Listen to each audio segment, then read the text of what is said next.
ایک حق سے محروم کرنے والے کو اس کا حق دے اور ایک زیادتی کرنے والے کو معاف کر دے اور جنت الفردوس کی چابی لے لے. کہنے لگے تھا اوکھے کام میں کوئی سوکھے دس.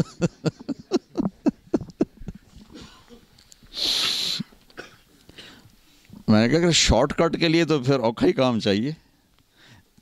اسلام کا مشکل ترین سبق اچھے اخلاق اور خوبصورت ترین سبق اچھے اخلاق. ہر چیز کی ایک میک اپ ہوتا ہے نا جس سے وہ چیز خوبصورت ہو جاتی. ہر چیز کا ایک میک اپ ہے جس سے وہ چیز خوبصورت ہو جاتی. تو اسلام کا جو میک اپ ہے وہ اچھے اخلاق. جیسے ہمارا میک اپ یہ لباس ہمیں زینت دیتا. عورت کا میک اپ زیور ہے، اس سے وہ خوبصورت ہو جاتی. تھوڑا کلر وغیرہ لگانے اس سے وہ خوبصورت ہو جاتی. اسلام کا لباس، اسلام کا زیور، اسلام کا میک اپ، اسلام کا حسن وہ ہمارے اچھے اخلاق جس سے وہ خوبصورت ہو جاتا. اس کو کوئی چیز نہیں پکڑ سکتی. ہمارے نبی نے لمبی نمازیں پڑھی تو اللہ نے منع کر دیا. ما انزلنا علیک القرآن لتشقى. میرے محبوب اتنی لمبی نہ پڑھ کے آپ کے پاؤں ہی پھٹ جائیں. اب پاؤں پہ ورم آ جاتا تھا تو نے کہنا درمیانی پڑھ درمیانی.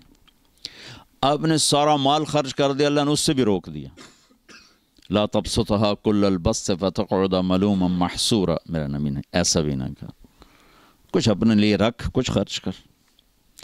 جس کام کے لیے آئے تھے تبلیغ، اس میں اپنا سینہ جلایا تو اللہ نے اس سے بھی روک دیا. فلا تذهب نفسك عليهم حسرات. میرے نبی تبلیغ تو کر پر اپنا اندر نہ جلا، اپنا اندر نہ جلا. اب یہ تین بڑے کام ہیں. دنیا کا سب سے بڑا کام تبلیغ ہے کہ 1.25 لاکھ نبیوں نے تبلیغ کی ہے اور کوئی کام نہیں کیا. اور پھر عبادات میں سب سے بڑی عبادت نماز ہے، اور اس کے بعد سب سے بڑی عبادت مال کا خرچ کرنا ہے، سخاوت. اللہ کہا میرے نبی سخاوت ضرور کر درمیانہ، نماز لمبی پڑھ درمیانی، تبلیغ ضرور کر اپنے آپ کو ختم نہ کر. اچھا لیکن جب ہمارے نبی نے اخلاق اچھے دکھائے تو اللہ نے اس پر شاباش دی. اِنَّكَ لَعَلَىٰ خُلُقٍ عَظِيمٍ. میرے نبی آپ کا رب آپ کو شاباش دیتا، آپ کے اخلاق بڑے زبردست. اور ایک لفظ ہے عربی میں ذو، ایک ہے علا. اِنَّكَ لَذُو خُلُقٍ عَظِيمٍ کا مطلب ہے آپ کے اخلاق بہت عالی شان ہیں. اور اِنَّكَ لَعَلَىٰ خُلُقٍ عَظِيمٍ کا مطلب ہے کہ میرے محبوب انسانی تصور میں جتنے بھی اخلاق آ سکتے ہیں اور آئندہ آئیں گے قیامت تک، وہ سب آپ کے غلام بن چکے ہیں. یہ علا کا مطلب ہے. تو اللہ علا کا لفظ لے کر آئے، زو کا نہیں لائے. اور اتنی تعریف کرنے کے بعد کہ آپ کے اخلاق آخری حد تک ہیں، پھر اللہ نے مزید مطالبہ کیا وَخْفِضْ جَنَاحَكَ لِلْمُؤْمِنِينَ. ایمان والوں کے آگے اپنے پر بچھا دو. مزید مطالبہ کیا. اس آیت کو میں کسی تفسیر سے نہیں سمجھاؤں، مطلب تفسیر بھی پڑھی ہے، لیکن اس آیت کو جو میں اچھی طرح سمجھاؤں نا، وہ اپنے کالج دور کے،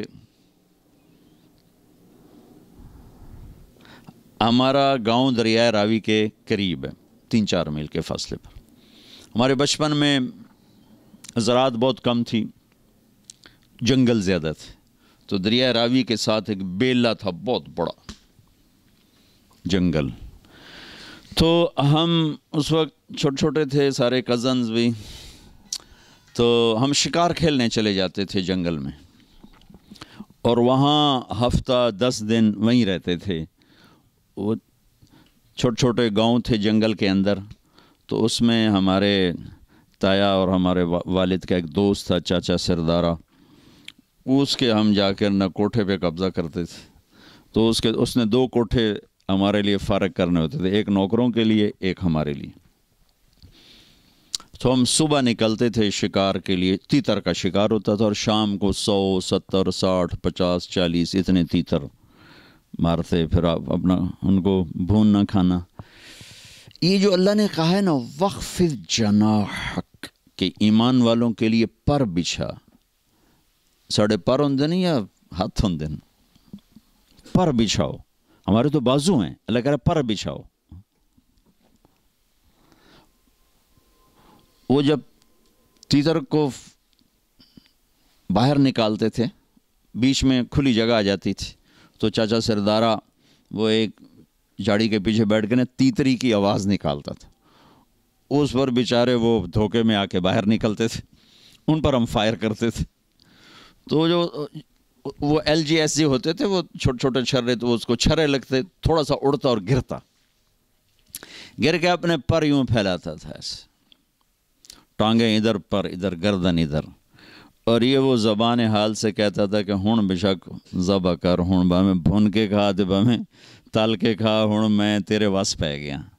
یہ تعبیر قرآن نے استعمال کی ہے یہاں, کہ ایمان والوں کے آگے ایسے بچھ جاؤ کہ ان کی زیادتیاں بھی برداشت کرو, ان کی سختیاں بھی برداشت کرو, اور اجر اللہ پہ چھوڑ دو. اللہ تمہارا اجر کبھی ضائع نہیں کرے گا. قدردان ہے, قدردان ہے, قدردان ہے. آپ نے بنی اسرائیل کے ایک آدمی کا واقعہ سنایا کہ وہ اللہ کی بارگاہ میں پیش کیا گیا. فرشتوں نے کہا بھائی تیرے پاس کوئی نیکی ہے؟ وہ کہنے لگا کوئی نہیں. کہا بھائی تو سوچ کے بتا. کہنے لگا کوئی نہیں. خالی نہ نماز, نہ روزہ, نہ ذکر, نہ تلاوت. اب ایک کچھ کہنے لگا ہاں ایک ہے. میں تاجر تھا, جس سے لینا ہوتا تھا تو میں نوکروں سے کہتا تھا کہ انذر الموسر, بھائی پیسے لینے میں سختی نہ کیا کرو, جو جب دے دے لے لیا کرو, تنگ نہ کیا کرو, جو جب دے دے دے دیا کرو, جو دے سکتا ہے. وَتَجَاوَزُوا عَنِ الْمُعْسِرِ, اور جو دینے کے قابل نہیں رہا تو میں کہتا تھا معاف کر دو. کہا اے ایک نیکی ہے جو تسی سمجھو, باقی میرے پلے کھ نہیں. تو اس کا کیس اللہ کے سامنے لگا. تو فرشتوں نے کہا یا اللہ اس کا صحیفہ خالی ہے, یہ ایک بات بتاتا ہے. تو اللہ تعالیٰ نے فرمایا میرے بندے کیا ہے تیرے پاس؟ تو وہ اس نے کہا یا اللہ میں ویسے تو خالی ہوں, بس میں تاجر تھا, تو جن سے پیسے لینے ہوتے تھے اور وہ دے سکتے تھے تو ان کو تنگ نہیں کرتا تھا کہ دو تو دو, وعدہ آ گیا وعدہ آ گیا, ڈھیل دیتا تھا. اور جو دینے کے قابل نہیں رہتے تھے ان کو میں معاف کر دیتا تھا. تو اللہ تعالیٰ فرمائیں گے میرے بندے تو میرے بندوں کو معاف کرتا رہا, چل میں بھی تجھے آج معاف کرتا ہوں. جا. حسن سلوک اتنی بڑی دولت بھائیو, دنیا پھری ہے, 6 بر اعظم کئی دفعہ پھرنے کا موقع ملا ہے. عبادت والے کروڑوں ہیں, علم والے کروڑوں ہیں, حج عمرے والے کروڑوں ہیں, ذکر تلاوت والے کروڑوں ہیں, روزے والے کروڑوں ہیں, اخلاق والے کروڑ اکٹھے کروں تو ایک بھی نہیں ملتا. دکھ سے کہہ رہا ہوں, 10 کروڑ میں شاید میں 10 بھی نہ نکال سکوں جو توڑنے والے سے جوڑتے ہوں, جو زیادتی کرنے والے کو معاف کرتے ہوں, جو نہ دینے والے کو دیتے ہوں. یہ اخلاق کا معیار اللہ کے نبی نے بیان فرمایا ہے. کہ آپ نے کہا ابو ہریرہ اپنے اخلاق تو اچھے کر. کہا یا رسول اللہ وہ کیا ہیں؟ تو جو میں نے پہلے آپ کو حدیث میں کہا تصل من قطعک, توڑنے والے سے جوڑ. وتعطی من حرمک, جو نہیں دیتا اس کو دے. وتعفو عن من ظلمک, جو زیادتی کرتا معاف کرتا. کئی عالی اخلاق ہیں, یہ کر, یہ جنت نہیں جنت الفردوس اے چابی. تو بھائیو اسلامی اخلاق کے ساتھ زندگی گزارو. اپنی تجارت میں سچائی لاؤ, دیانتداری لاؤ, صدق و امانت لاؤ, لین دین میں کھڑے ہو. جس کا دینا ہے وقت پہ دو, جس سے لینا ہے محبت سے اس سے ڈیمانڈ اور مطالبہ کرو, بے عزت نہ کرو. دیکھو میں وہاں چونکہ ساری تجارت دنیا میں ادھار پہ چلی گئی ہے, تو وہاں فیصل آباد کا ایک بازار ہے سوتر منڈی, جہاں اربوں کے کاروبار روزانہ ہوتے. تو روزانہ سر پاٹ رین, گریبان پاٹ رین, تیری ماں تے تیری فلانی تے تیری فلانی. تو میں نے ایک دفعہ ان کو جمع کیا, میں نے کہا دیکھو بھائی یا ادھار دینا چھوڑ دو, تمہارا ظرف نہیں ہے تو ادھار دینا بند کر دو. اگر ادھار دینا ہے تو پھر یہ گالیاں دینا چھوڑ دو، ورنہ تمہارا گھاٹا زیادہ ہے۔ 10 کروڑ 10 ارب کیا پوری دنیا بھی ایک آدمی تمہاری نگل گیا ہے تو وہ پکڑا جائے گا قیامت کے دن، لیکن تم نے ماں بیٹی کی گالی دے دی تو جرم تیرا بھی گھٹ کوئی نہیں، کیونکہ ماں بیٹی کی گالی دینا اللہ کے عرش کو ہلا دیتا ہے۔ تو بھائیو آپ سے گزارش ہے اچھے اخلاق کے ساتھ یہاں زندگی گزارو، اور مسلمان بن کے رہو، امتی بن کے رہو، امتی بن کے رہو، فرقہ واریت کا شکار نہ ہو، تعصب کا شکار نہ ہو، نفرتوں کا شکار نہ بنو، مسلم بن کے رہو۔ ہوا سماکم المسلمین من قبل، اللہ نے ہمیں قرآن میں کہا کہ میں نے تمہارا نام مسلمان رکھا ہے، اپنے آپ کو مسلمان بنا کے رکھو۔ پوری دنیا پھرا ہوں، جو فرقہ واریت کی آگ پاکستان میں ہے کہیں نہیں دیکھی، اور ہندوستان اس کے ساتھ مطلب ایک ہی ٹکڑا ہے، بنگلہ دیش میں بھی اتنے، لیکن ہندوستان پاکستان میں نفرت کی انتہا ہے۔ تو آپ لوگوں کی روٹس چونکہ وہیں سے ہیں، تو میں آپ کے سامنے ہاتھ جوڑتا ہوں کہ بطور مسلم زندگی گزارو، بس سب کو گلے سے لگانا سیکھو۔ میرے نبی نے تو منافقوں کو بھی گلے سے لگایا کہ اپنے آپ سے دور نہیں ہونے دیا، حالانکہ آپ تو اندر دیکھ رہے تھے کہ یہ سب منافق، لیکن اپنی مجلس سے کسی کو نہیں اٹھایا کہ تو منافق ہے، اٹھ جا میری مجلس سے۔ کسی کو بتایا نہیں سوائے حضرت حذیفہ کے، وہ بھی اس لیے بتایا کہ کل کو کوئی نقصان ہونے لگے تو ایک آدمی کو پتہ ہو کہ بھئی یہ آدمی ٹھیک نہیں، کسی کو خبر نہیں دی۔ ایک منافق سردار تھے زید، وہ آ کر کہنے لگے یا رسول اللہ ایمان یہاں ہے کفر یہاں ہے، ایمان لاتا ہوں، میرے لیے دعا کر دے۔ تو آپ نے اس کے یہاں ہاتھ رکھا کہ اللہ اس کی زبان کو سچا کر دے، دل کو صاف کر دے، اس ایمان سے سینہ بھر دے۔ وہ کہنے لگا یا رسول اللہ میں منافقوں کا چودھری ہوں، آپ کو سارے منافقوں کا پتہ بتاؤں؟ آپ کو تو پہلے ہی پتہ تھا، لیکن چونکہ اور لوگ بیٹھے تھے، کہا نہیں کسی کا نہیں بتانا، جو آئے گا ہم سینے سے لگائیں گے، جو نہیں آئے گا اس کا معاملہ اللہ پہ چھوڑیں گے۔ تو میرے نبی نے تو منافقوں کو بھی سینے سے لگا کے رکھا۔ عبداللہ بن ابی جیسے کا جنازہ پڑھا دیا، جبکہ حضرت عمر رو کر رہے ہیں کہ اب یہ کیا کر رہے ہیں، یہ منافق ہے، شاید بخشا جائے، شاید بخشا جائے۔ حالانکہ ابو جہل چھوٹا مجرم ہے اور عبداللہ بن ابی بڑا مجرم ہے۔ ابو جہل جحیم میں ہے اور عبداللہ بن ابی حاویہ میں ہے، حاویہ سب سے نیچے ہے، حاویہ کے اوپر جحیم ہے۔ حاویہ منافقوں کے لیے، اس میں عبداللہ ہے، اور جحیم مشرکین کے لیے، اس میں ابو جہل ہے۔ وہ ابو جہل سے بڑا اسلام کا دشمن تھا، یوں چونکہ اس نے اپنے آپ کو مسلمان کہا، ایسے لگا کے رکھا۔ ایک دن ان کے بیٹے عبداللہ، ان کا نام بھی عبداللہ تھا، اللہ کے نبی پانی پی رہے تھے کہ یا رسول اللہ تھوڑا پانی تو بچا دیں۔ کہنے لگے کیا کرو گے؟ کہ اپنے باپ کو پلاتا ہوں، شاید اس کے اندر ایمان چلا جائے۔ تو آپ نے دے دیا۔ وہ گیا گھر کا، ابا یہ پانی تو پی لے۔ تو کیا ہے یہ؟ کہ یہ اللہ کے نبی کا جھوٹا ہے، پی لے شاید تیرے اندر ایمان آ جائے۔ تو آگے کم وقت کہنے لگا جا وہاں پیشاب لے کے آ، وہ پی لوں گا، یہ نہیں پیوں گا۔ پیشاب لے کے آ، وہ پی لوں گا، یہ نہیں پیوں گا۔ تو ان کو اتنا غصہ چڑھا، وہ گیا یا رسول اللہ مجھے اجازت دے میں اس منافق کی گردن اڑا دوں، بیٹا ہو کر میں اس منافق کی گردن اڑا دوں۔ کہ عبداللہ تیرا باپ ہے، قدر کر، قدر کر۔ میں نہیں چاہتا لوگ کہیں محمد اپنے ساتھیوں کو قتل کراتا ہے، جاؤ اس کی خدمت کرو، تیرا باپ ہے۔ جنازہ پڑھا، اپنا کرتا اتار کے کفن کے طور پر دیا، اور اس کو قبر میں اتار چکے تھے، آپ ذرا دیر سے پہنچے، اس کو دوبارہ قبر سے باہر نکلوایا، اس کے منہ میں اپنا لعاب ڈالا کہ شاید بخشش ہو جائے۔ اس منظر کو دیکھ کر 100 منافقوں نے کلمہ پڑھا۔ تو بھائیو میں آپ کی منت کرتا ہوں کہ یہاں آپ امت بن کے رہو، مسلم بن کے رہو، جو تمہارا عقیدہ ہے، جو تمہاری سوچ ہے، اس کو گلے سے لگا کے رکھو، لیکن دوسروں کو احترام دو، عزت دو، سب کو اپنا پسند۔ سارے ہم نے تو غیروں کو اپنا بنانا تھا، ہم نے اپنوں کو غیر بنا دیا۔ تو کتنی بڑی ظلم و زیادتی کی بات۔ جس کے دل میں ذرہ کے برابر بھی ایمان اٹکا رہ گیا، ایک دن جنت میں جائے گا، چونکہ ایک دفعہ ایسا ہوگا کہ جہنمی لوگ مسلمانوں کو کہیں گے کہ تم بھی دوزخ میں ہم بھی دوزخ میں، تمہارے ایمان کا کیا فائدہ؟ تو اللہ تعالیٰ اس پر فرمائیں گے کہ جس نے زندگی بھر میں ایک دفعہ لا الہ الا اللہ کہا اسے جنت میں ڈال دو، جس نے زندگی بھر میں ایک دفعہ خالی میرا نام لیا ہے اس کو بھی جنت میں ڈال دو۔ پتہ نہیں اللہ تعالیٰ کس کو کس بات پہ خوش ہو کہ اللہ اس کو جنت دے دے، ہمیں کیا، اور کس بات پہ ناراض ہو کہ اللہ ہماری پکڑ فرما دے، کوئی خبر ہے؟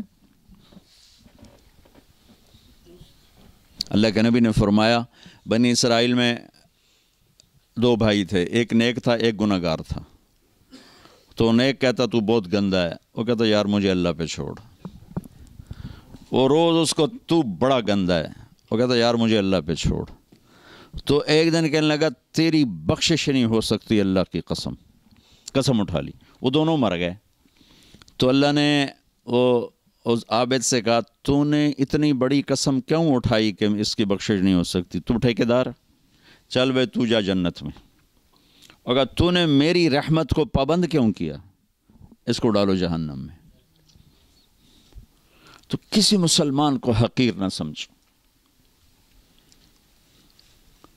سب کو عزت دو۔ ہمارا کام تو گلے لگانا ہے نہ کہ نفرت کرنا۔ مثلا ایک آدمی آپ کا نزدیک غلط ہے تو وہ سمجھو وہ مریض ہے، تو مریض کا علاج ہوتا ہے کہ مریض کو ہسپتال سے نکالا جاتا۔ وینا ملک ہمارے انڈسٹری میں وہ لڑکی جس نے بالکل کپڑے اتار دیا، ننگی ہو کے آ گئی۔ بر صغیر میں کسی ہندو لڑکی نے بھی یہ یہاں تک سٹیپ نہیں اٹھایا کہ وہ بالکل ننگی سکرین پہ آ جائے۔ وہ لڑکی تھی جو ننگی ہو کے سکرین پہ آ گئی انڈیا میں۔ تو میں 1 جنوری کو پہنچا تیونس سے دبئی، تو مجھے کسی نے کہا کہ وینا ملک کی شادی ہو گئی۔ میں نے کہا یار میری ملاقات کراؤ۔ انہوں نے کہا آپ اس سے ملیں گے؟ میں نے کہا کیوں نہیں، اللہ کے نبی کی امتی ہے، پتہ نہیں کب اللہ دل بدل دے۔ تو اس کو پیغام بھیجا، اس نے معذرت کر لی، کہا نہیں میں نہیں آتی۔ میں نے کہا چلو مجھے اجازت دو میں آ جاؤں۔ تو اس نے کہا وہ آنا چاہتے ہیں تو آ جائیں۔ میرے ساتھ جواد وسیم تھے، وہ ٹی وی میں کام کرتے ہیں، ماشاءاللہ تبلیغ میں بہت کام کیا انہوں نے۔ میں ان کو ساتھ لیا اور اس کے گھر چلا گیا۔ اس نے ایک نوجوان تھا، اسد پٹھان تھا، اس سے انہوں نے شادی کی تھی۔ تو میں نے اسے کہا بیٹی آپ کو شادی مبارک، اللہ آپ کا گھر آباد کرے، اچھی بیوی بنائے، اچھی ماں بنائے۔ آپ کے لیے ہمیشہ دعا کی ہے، جب بھی آپ کی خبریں چھپتی تھیں بدنامی کی تو میں آپ کے لیے دعا کیا کرتا تھا اور تمنا کرتا تھا کہ میری آپ کی کبھی ملاقات ہو جائے۔ تو وہ رو پڑی، اس کی آنکھوں میں آنسو آ گئے۔ مجھے نہیں سمجھ میں آیا کہ وہ کس بات پہ اس کے آنسو نکلے ہیں۔ ہم اٹھ کے آ گئے۔ پھر میں چلا گیا جبوتی سے واپس آیا تو پھر میرا 2 دن کا سٹے تھا اور یمن جانا تھا۔ تو دونوں میاں بیوی خود آ گئے جس ہوٹل میں ٹھہرا ہوا تھا۔ انہوں نے سر پہ پورا دوپٹہ لیا ہوا، کہا مولانا آپ نے میری زندگی بدل دی، اور یہ دوپٹہ آپ دیکھ رہے ہیں یہ زندگی بھر سر سے کبھی نہیں اترے گا۔ میں نے کہا بیٹی میں نے تو کچھ نہیں کہا تمہاری زندگی کیسے بدل گئی؟ کہا یہ میرا خامند بیٹھا ہے، میں نے اس کے ساتھ یہ ایگریمنٹ کیا تھا کہ شادی کر رہی ہوں فلم نہیں چھوڑوں گی۔ 6 فلمیں سائن کی ہوئی تھی، ابھی بھی اس سال 6 فلمیں سائن کی ہوئی تھیں۔ کہا میں نے اسے کہا تھا میں شادی تو کر رہی ہوں فلمیں نہیں چھوڑوں گی، لیکن میں نے کہا تو تیرا ارادہ کیسے بدل گیا؟ کہا آپ نے مجھے بیٹی کہا، آپ جیسا میرے جیسے کوئی بیٹی کہہ سکتا ہے؟ مجھے تو ماں باپ بیٹی کہنے کو تیار نہیں، تو آپ نے مجھے بیٹی کہا، مجھے عزت دی، میرا دل پگھل گیا۔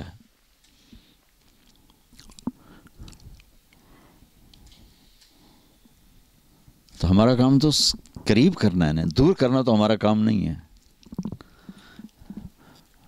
تو امت میں اختلاف تو صحابہ کے دور سے ہے، نبی کے دور سے ہے۔ بخاری شریف کی روایت ہے، آپ نے ایک لشکر بھیجا یہودیوں کا علاقے پر حملہ کرنے، بنو قریظہ۔ فرمایا کہ من کان یؤمن باللہ والیوم الآخر فلا یصلین العصر الا فی بنی قریظہ۔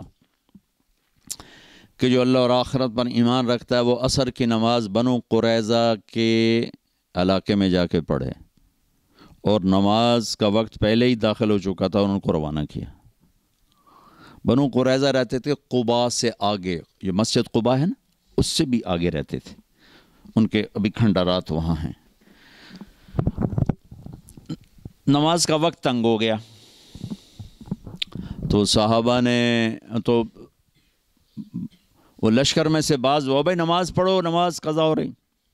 دوسروں نے کہا بھائی اللہ کے نبی نے کہا تھا بنو قریظہ میں پڑھنی۔ انہوں نے کہا اس کا مطلب یہ نہیں تھا کہ قضا کر دو، اس کا مطلب تھا جلدی پہنچو۔ دوسروں نے کہا بھائی ہمیں یہ نہیں پتا، جو کہا ہے ویسے کریں گے۔ انہوں نے کہا بھائی ہم نماز نہیں چھوڑ سکتے۔ تو صحابہ دو جماعتوں میں تقسیم ہو گئے، ایک نے وہاں کھڑے ہو کے عصر پڑھی، ایک نے آگے جا کے قضا پڑھی۔ اگلے دن اللہ کے نبی تشریف لے گئے۔ اب دیکھیں دو بالکل اپوزٹ سمت ہیں، یا یہ غلط ہیں یا یہ غلط، یا ٹھیک ہیں یا یہ ٹھیک ہے۔ تو دونوں نے اپنا معاملہ پیش کیا، تو اب خاموش رہے۔ خاموش رہنے نبی کے خاموش رہنے کا مطلب تصدیق ہوتا ہے کہ تم نے بھی ٹھیک کیا ہے، تم نے بھی ٹھیک کیا۔ تو ہمیں سینہ کھلا رکھے۔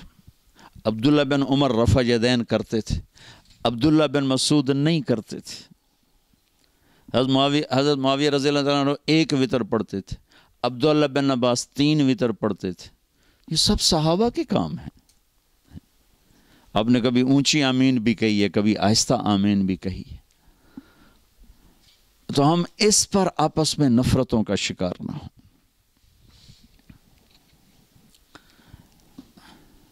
ہماری جماعت آ رہی تھی تو ایک جگہ نماز کے لیے رکے، مغرب کی نماز تھی، تو امام صاحب نماز پڑھا رہے تھے، تو پیچھے کوئی اہل حدیث بھائی تھے، انہوں نے زور سے آمین کہی۔ سلام پھیرتے ہی امام آکھنے لگا کڑا کتا بھوکیا، کڑا کتا بھوکیا۔ جب امام مسجد اتنے جاہل ہوں گے تو بیچاری عوام کا کیا حال ہوگا؟ وہ بھی کوئی شیر دا پترا یوزا کیا سوراں نو کتے بھوکدے رہ جاندے، سوراں نو کتے بھوکدے رہ جاندے۔ مطلب دونوں نے ظلم کی انتہا کر دی۔ میرے نبی نے اونچی آمین بھی کی ہے، آہستہ آمین بھی کی، رفع یدین کیا بھی ہے، چھوڑا بھی ہے۔ اللہ نے اپنے نبی کی سنتوں کو پوری امتوں میں تقسیم کر دی۔ میرے نبی کے زمانے میں ایک اذان تھی جس میں اشہدو ان لا الہ الا اللہ، اشہدو ان لا الہ الا اللہ، اشہدو ان محمد رسول اللہ، اشہدو ان محمد رسول اللہ۔ یہ تو ہماری اذان ہے نا۔ ابو محذورہ اللہ کے نبی کی موجودگی میں ایک اذان دیتے تھے، اشہدو ان لا الہ الا اللہ، اشہدو ان لا الہ الا اللہ، اشہدو ان محمد رسول اللہ، اشہدو ان محمد رسول اللہ، اشہدو ان لا الہ الا اللہ، اشہدو ان لا الہ الا اللہ، اشہدو ان محمد رسول اللہ، اشہدو ان محمد رسول اللہ۔ 4 دفعہ کہتے تھے، مکے میں اذان ہوتی تھی۔ تو میں یہ بات کہا کرتا تھا کہ اللہ اپنے نبی کی ہر سنت کو زندہ رکھے ہوئے ہے۔ جس کام کو آپ نے زندگی میں ایک دفعہ کیا اور چھوڑ دیا وہ بھی کہیں نہ کہیں زندہ ہے۔ تو یہ اذان مجھے کہیں نہیں نظر آئی، نہ کہیں سنی۔ خیال آتا تھا یار اے اذان کدی نہیں سنی۔ ابھی میں جب موریتانیہ گیا، موریتانیہ، تو وہاں میں نے اذان سنی تو یہ اذان تھی 4 دفعہ۔ تو چونکہ فجر کا وقت تھا تو کبھی کبھی حرم شریف میں بھی تہجد کی نماز میں یہ اذان ہوتی ہے۔ میں نے سمجھا شاید یہ وہی تہجد والا قصہ ہے، لیکن جب ظہر کی اذان بھی ویسی ہوئی، عصر کی بھی ہوئی، مغرب کی بھی، پھر میں نے پوچھا، میں کہا یار اے تھوڑی اذان کیویں ایویں ہی ہے سارا سال ہے؟ انہوں نے کہا ہم یہی اذان دیتے ہیں۔ میں نے کہا واہ میرے مالک، آج میری بات پر تو نے مہر لگا دی کہ میں یہ کہا کرتا تھا کہ اللہ نے اپنے نبی کی ہر ادا کو زندہ رکھنا ہے۔ کوئی کہیں پر زندہ ہے، کوئی کہیں پر زندہ ہے، کوئی کہیں پر زندہ ہے، کوئی کہیں پر زندہ ہے۔ تو بھائیو امت بن کے رہو، مسلمان بن کے رہو، آپس میں نفرتوں کا شکار نہ ہو، تو آپ کی پریزنٹیشن بہت زبردست ہو جائے گی۔ پریزنٹیشن پر لوگ کتنے پیسے خرچ کرتے۔ میں روڈ پہ رکا، ایک میڈیسن لینی تھی بالکل سستی سی، تو ادھر میڈیکل سٹور تھا جہاں میری گاڑی روکی، تو میں نے بھیجا، میں نے کہا یار دوائی لو۔ پھر میری نظر ادھر پڑی تو ایک بڑا خوبصورت میڈیکل سٹور تھا، اس میں لائٹیں جل رہی تھیں، شیشے لگے تھے۔ میں کہا یار ادیا میں نے ادو نہ لے ادو جا کے لے۔ عام میڈیسن تھی، مطلب کوئی ایسی نہیں بھی جس میں کوئی ہیرا پھیری کیا ہو، مہنگی دوائی تھی، 15-20 روپے کا پتہ. صرف اس کی جو پریزنٹیشن تھی نا، اس نے میرے 20 روپے ادھر لگوا دی. تو ہم اسلام کو خوبصورت پیش کریں، اسلام پر دھبا نہ بنے، اس کو اتنا خوبصورت کر کے پیش کرو کہ لوگ آپ کی تجارت سے مسلمان ہوں، آپ کے بول سے مسلمان ہوں، آپ کے آپس کے سلوک سے مسلمان ہوں، آپ کی آپس کی محبت سے مسلمان ہوں. تو یہ گزارشات ہیں، لیکن یہ چیز سیکھنے سے آتی ہے، ایسے تھوڑی آتی. تبلیغ کا کام اس وقت دنیا میں صدیوں کے بعد ایک ایسی محنت زندہ ہوئی ہے جس نے اسلام کو بطور اسلام پیش کیا ہے اور دین کو بطور دین پیش کیا ہے، اور نفرت کا ایلیمنٹ کوئی نہیں، تعصب کا ایلیمنٹ کوئی نہیں. بروں کو بھی سینے سے لگانا سیکھا ہے، غیروں کو بھی اپنے سینے سے لگانا سیکھا ہے. تو اللہ کا فضل و کرم سے کتنے لوگوں کی زندگیاں بدل رہی ہیں. تو آپ سے گزارش ہے، ایک فرائض میں نماز نہ چھوڑیں، جہاں بھی ہو نماز کا اہتمام فرمائیں. کمائیوں میں حرام نہ ہو، حلال ہو، جھوٹ نہ ہو، بددیانتی نہ ہو، خیانت نہ ہو، دھوکہ نہ ہو، فراڈ نہ ہو. اور رزق ہو تو زکوٰۃ پہ زکوٰۃ دو. اور آپ کی نسلوں نے یہاں رہنا ہے، اللہ کے واسطے ان کے لیے اسکول بناؤ، ان کے لیے مسجدیں بناؤ، ان کے لیے مدرسے بناؤ. اگلی نسل کے لیے سوچو کہ ہم ان کو کچھ دے کر جائیں. کل میرا جہاں بیان تھا، اتنا بڑا اسکول انہوں نے بنایا ہوا تھا، وہاں بچے ان کی عربی زبان سیکھ رہے تھے. اپنے بچوں کو عربی سکھا رہے ہیں. اپنے بچوں کو اردو سکھاؤ، اپنے گھروں میں اپنی زبان بولو تاکہ ان کو اپنی ثقافت یاد رہے. اور اپنے اسکول بناؤ جس میں اردو ان کو سکھاؤ. فرینچ تو ان کو خود ہی آ جائے گی. اپنی زبان گھر میں بولو، اردو ان کو اسکولوں میں سکھاؤ کہ ہمارے دین کی زبان اردو ہے، تو ان کو اردو آئے، ورنہ اگلی نسل کو یہاں پتہ ہی نہیں ہوگا. پاکستان میں مال خرچ کرنے کے بجائے یہاں خرچ کرو. اگر آپ کے بچے یہاں ہیں، آپ کے پاسپورٹ یہاں کے ہیں، تو اب یہ آپ کا ملک ہے.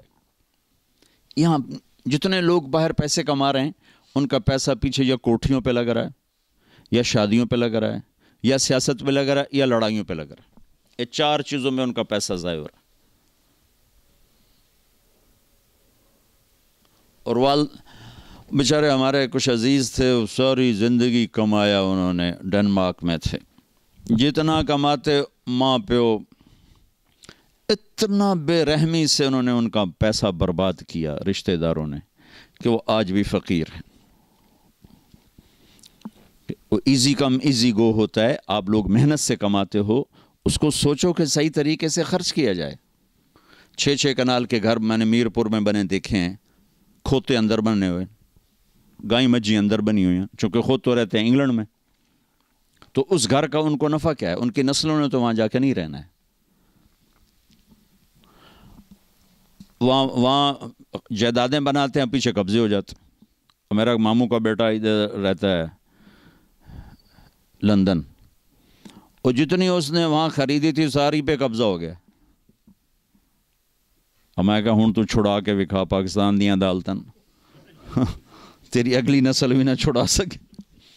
وکیل بادشاہ ایڈا طاقتور ہے، ایک گھنڈی پاوے گا 1 سال ٹپا دے گا، اگلے سال 2 گھنڈی پاوے گا 1 سال اور ٹپا دے گا. تو یہاں پیسہ خرچ کرو، مسجدیں بناؤ اچھی بڑی بڑی، اسکول بناؤ اچھے، یہاں مال خرچ کرو. ہاں تمہارے وہاں غریب رشتہ دار ہیں، ان پہ خرچ کرو، والدین ادھر ہیں ان پہ خرچ کرو.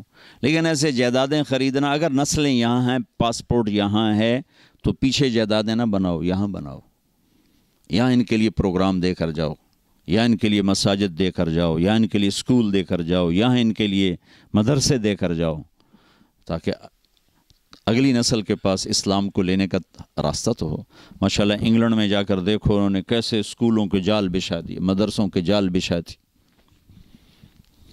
تو یہ چند گزارشات ہیں بھائیوں کی خدمت میں، اس پر ضرور غور فرمائیں، ضرور غور فرمائیں، ضرور غور فرمائیں. آپس میں پیار محبت سے رہیں، نفرت سے نہ رہیں. تعصب، نہ مذہب کا تعصب ہو، نہ قوم کا تعصب ہو، نہ علاقے کا تعصب ہو، نہ زبان کا تعصب ہو. رواداری کے ساتھ، کھلے دل کے ساتھ رہنا سیکھو. اور فرائض کو زندہ کرو. یہ سب کام آسان ہو جائے گا اگر آپ صرف ایک ویکنڈ تبلیغ میں لگانا شروع کر دیں. صرف ایک ویکنڈ، زیادہ نہیں، ایک ویکنڈ تبلیغ میں جانا شروع کر دیں تو انشاءاللہ پوری زندگی بدل جائے گی. تو نیت کرتے ہیں، کریں گے نا انشاءاللہ اس کے سارے بھائی. اللہ آپ کو بہت بہت جزائے خیر عطا فرمائے. آپ کے آنے کی بہت خوشی ہوئی. اس دفعہ ان بھائیوں نے ایک مسجد میں کیا تھا، وہ اتنی بڑی مسجد تھی، اس کے نیچے بھی ہال تھا، اوپر بھی تھا، سارا بھر چکا تھا، نیچے بھی اوپر بھی، اس سے اوپر بھی تھا، وہ سارا بھر چکا تھا. بہت خوشی ہوئی، بہت خوشی ہوئی. یہ ذوق و شوق جذبہ اللہ تعالیٰ مزید بڑھائے، آپ کو یہاں مزید ہمت عطا فرمائے. اللہ تعالیٰ آپ کو کشادہ رزق دے تاکہ آپ اسلام پہ خرچ کریں، بچوں کے لیے خرچ کریں. اگر آپ کی کمائیوں میں حلال ہوگا تو انشاءاللہ بڑھتا رہے گا، سچائی ہوگی تو بڑھتا رہے گا، دیانتداری ہوگی تو انشاءاللہ بڑھتا رہے گا. اس میں کوئی گھاٹا بھی آئے گا تو انشاءاللہ وہ پلس یا مائنس نہیں ہے، چونکہ اللہ اس کے رسول کی اطاعت اور اس کی رضامندی میں ہے. اللہ تعالیٰ آپ سب بھائیوں کا قبول فرمائے، اور یہ اس طرح اللہ ہمیں جمع کرتا رہے، ہم آتے رہیں. کبھی کبھی آنا ہوتا ہے، ویزے کے بھی بڑے مسائل ہوتے ہیں، تو جب مل جاتا ہے تو میری کوشش ہوتی ہے کہ میرا کوئی سفر ہو جائے، بھائیوں سے دوستوں سے ملاقات ہو جائے. آپ کے آنے کا بہت بہت شکریہ، بہت بہت مہربانی. اللہم لک الحمد کما انت اہلہ فصلی علی محمد کما انت اہلہ وفعل بنا ما انت اہلہ انک اہل التقوی و اہل المغفرہ. ربنا آتنا فی الدنیا حسنہ وفی الآخرۃ حسنۃ وقنا عذاب النار. یا اللہ ہمارے ان سارے بھائیوں کو قبول فرما، ہم سب کو قبول فرما. ان کو، ان کی نسلوں کو، اولادوں کو، بچوں کو، بچیوں کو اسلامی زندگی سے آراستہ فرما، تقوی کا زیور عطا فرما، آپس میں محبت نصیب فرما. یا اللہ امت بن کے رہنے والا بنا، ہمیں تعصب سے بچا، نفرتوں سے بچا، عداوتوں سے بچا. یا اللہ الفت و محبت کی فضا قائم فرما. ان سب بھائیوں کو کشادہ بابرکت رزق عطا فرما. یا اللہ انہیں خرچ کرنے والا ہاتھ دے، یا اللہ مانگنے والا ہاتھ نہ ہو، دینے والا ہاتھ بنا. یا اللہ یہاں ان ہماری نسلوں کے لیے اسکول، مدرسے، کالج، یونیورسٹیاں مسلمان بنانے والے بنے. ان کو اتنے اسباب عطا فرما، یہ ان کو یہاں اسلام کے پھیلنے کا ذریعہ بنا، سچائی والا بنا، صدق والا بنا، امانت والا بنا، دیانت والا بنا. یا اللہ، یا اللہ، یا اللہ ان ساری جو ہماری نسلیں یہاں ضائع ہو گئیں اور اس گندے ماحول کا شکار ہو گئیں، وہ ہمیں واپس لوٹا دے، وہ ہمیں واپس لوٹا دے، وہ ہمیں واپس لوٹا دے. جو ہمیں بیمار ہیں صحت دے دے، جو تنگی کا شکار ہیں فراخی عطا فرما دے. جو ہم میں سے آگے چلے گئے ان کے درجے بلند فرما. جب ہم جانے لگیں تو ایمان پہ خاتمہ نصیب فرما. وصلی اللہ تعالی علی النبی الکریم. آمین برحمتک.